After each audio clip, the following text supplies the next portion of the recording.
Hi everyone, today we will talk about how to fix or how to solve Telegram restricted problem. To know how to fix or how to solve Telegram restricted problem, you should just go to settings like this. You will click. After that, in this page, you will go to apps, default apps, app settings. When you will see this list, you will go down to find the application of Telegram and you will enter here.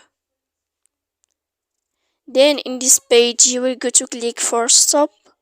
When you will end this, you will enter to storage. After that, in this page you will click clear cache. Then you will go to click manage storage, and when you will end all this, you can turn off your phone.